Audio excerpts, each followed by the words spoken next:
Hi, I'm Gary Kim, the editor of IP Business Magazine, and I'm here today with Srihari Pandit, who is the CEO of Stealth Communications, and we're shooting from the PTC conference for PTC TV. Srihari, it's good to see you. Yeah, pleasure seeing you here. Good. You know, one of the things I wanted to ask you about, it's January 2009 for those of you who are viewing this in 2010 or 2011, and everyone is concerned about the impact of the recession, what it's going to mean for their business, what things they ought to be doing about this. And I may be a contrarian here, but having lived through a couple of these recessions, I look at the numbers. Everyone feels bad, granted, right? But looking at the numbers, I am not detecting that anything really dangerous is happening out there. And I was curious as to whether you're seeing changes in your customer base that have to do with not what they feel, but what's actually happening with the business. Yeah, this is great. So we service primarily two types of customer base. One's the telecom wholesale carrier base, and the other one's the enterprise base.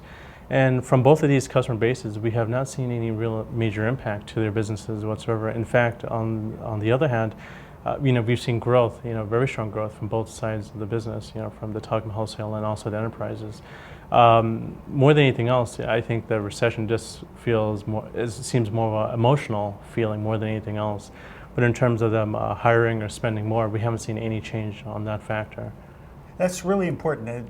And is this a sort of consistency you've seen for the entire year of 2008, or were there any changes towards the back half is when people, I think, were fearing some sort of slowdown, but most people didn't see it? Yeah, we actually haven't observed anything. And I think instead we've seen actually a very strong growth more than anything else, especially leading up to the third and fourth quarter of 2008.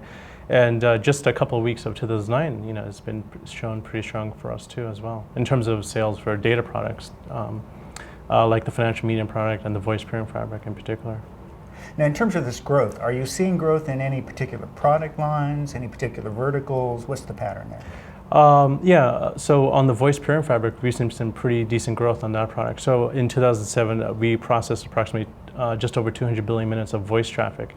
And in 2008, it exceeded over 500 billion. So on the voice front, it looks very healthy. I think what this tells us... Healthy on the voice front. On the voice front, right. That's interesting. Well, so I guess it's two parts. Well, obviously the product's successful. It's growing in terms of adding more traffic to the platform. And in terms of that growth from 200 to 500 billion, another way to look at it also, it doesn't necessarily mean that the voice has grown that much, but it could also mean that the transition from TDM to IP has grown very fast. And that's, I think people have been expecting that. We've all been on the path of moving completely to IP, and so with that data, it shows, it is progressing. It hasn't halted because of the recession, and if anything, it's been, accelerating at a pretty decent rate. And on the other front, financial medium, the product that caters towards the financial industry, very similar to the VPF, that allows ECNs and electronic broker-dealers and block shares to buy and sell stocks and so forth. That's grown pretty well too, and in fact, because of the market activity, the businesses have been booming in a major way. It's driven up the amount of transactions in terms of buy and sell orders, and that's generated more demand for bandwidth capacity. So along with us and every other service provider that sells transmission services to this bit of market, it's been phenomenal growth. So this obviously, your company being based in Manhattan, the financial segment's really important, and I'm guessing you're seeing a lot more Ethernet traffic coming from that vertical. Everything is Ethernet. Almost all the financial houses, they want to move to a pure Ethernet basis for transmission. Ethernet over wavelength, Ethernet over dark fiber, or Ethernet over Ethernet type service.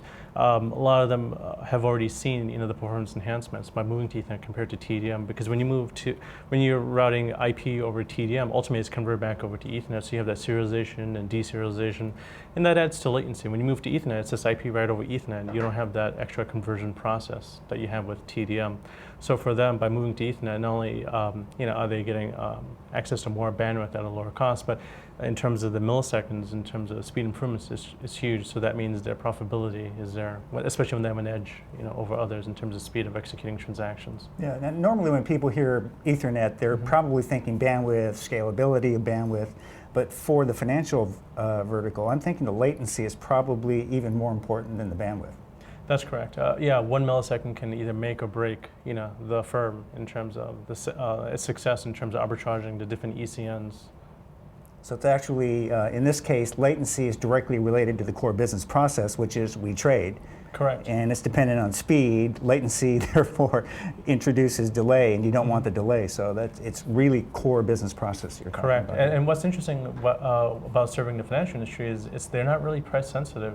They care about the performance aspect of it, as you just pointed out. That 1 millisecond, can really help their bottom line. So if that one millisecond does help the bottom line, they're willing to pay, 5 or 10 times, worth that, for that Ethernet service in comparison to what it would originally be worth. So. Yeah, the financial buyers are different than most other buyers in most other verticals in the sense that I have heard stories, and I believe you probably have too, of enterprise buyers locking up entire routes, entire wavelengths, entire fibers, not for their own use, but simply to deny competitors access to those facilities in particular because maybe that one route has 4 or 5 milliseconds better latency, and that translates then into trading speed. In essence, yeah, they're locking out the competition. So yeah, we've seen that too, and that's I guess we would have never imagined that, but by them locking that capacity and depending on the size of the firm and the amount of cash and using that cash in terms of them trading, that could be enormous. So some of our financial firms, just based on the last quarter in terms of the market swings, they've been able to pull in tens of millions of dollars of profitability on a daily basis just because of that. And to the extent that the capacity has been locked up or unavailable to other competitors, it guarantees those funds. So I guess in terms of them locking up the capacity, it's a small price to pay in comparison to the access to the market in terms of buying and selling. On the entire other end of the market, the small business, one of the things you do when you're trying to assess what's going to happen in a downturn or recession is go back in history and see what happened the last time this happened. So one of the things I've been doing is looking at data from payroll firms who are processing paychecks for small businesses. I mean, tens of thousands of data points across the country. And one of the really interesting things is that one of the firms reported that for the entire year of 2008, small business hiring actually went up.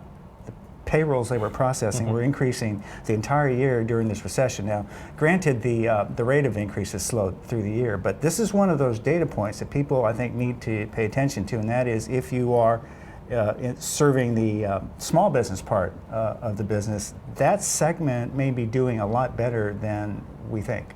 I was just curious as to whether your carrier partners are discovering any of those similar trends.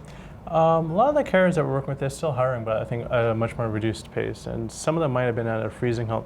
I think for the carrier environment, they have a lot to think about. They're really old or legacy type businesses. And so from a structural perspective, they may not be as efficient as some of the smaller or mid-sized firms. So for the smaller mid-sized firms, they may have a framework that allows them to scale much more efficiently than the traditional carriers until they get to the proper framework / corporate structure. So that's why we're probably seeing growth on that side. But I think the carriers, I think every carrier out there has been through some sort of restructuring in 2008 in an effort to become more effective, more leaner, and they can respond to market issues more rapidly. And that also has to do not only as a result of the recession that we're in, but also because we're moving to IP. And IP, the whole theme of this conference at PTC is about these applications, and the future of communication is all about applications. And then the other segment of telecom is really dumb pipes. And the carriers, they don't want to be just dumb pipes. So in order for that, they have to completely restructure, retool their organizations. Kind of similar to what's happening in Detroit, where they're not competitive, and now they have to be competitive. Now, actually, the interesting thing about your business is you're sort of at the intersection of TDM and IP because there's a shift going on. So your business, in fact, is probably still growing, recession or not, because people are shifting from the one legacy technology to IP forms. Yeah, in particular, like the VPF, we sit at this nexus, if you will, of all these traditional carriers and new telecom-based carriers, or the Web 2.0 type carriers. And so, what we provide is really an interconnection mechanism, for the old to new or the new to new to be able to exchange traffic. And so, what's great is that it provides them a way to not only exchange traffic on an IP basis, directly, eliminating the PSTN or TDM technology, but to the extent that they need to interface with the TDM side of the equation, there's tons of traditional wholesale carriers where they can dump the traffic to and get access to the PSTN. So it's been an interesting tool used as a way to migrate, from TDM to IP. And so they can play in both worlds. Because at the end of the day, when you're playing communication services, users expect to be able to communicate with all users, whether they're on the new network or the old network. So. Well, let me guess, in summary, 2009 looks pretty good for stealth. Yes, we're really excited about this. So yeah, I mean, even though in a recession, it does not feel as a recession at all for us. And I think for many of them, I think more than anything else, it's just an emotional tie, just based on what's happening in the media. Great. Thanks for being here, Sir. Thank you. And thanks for watching.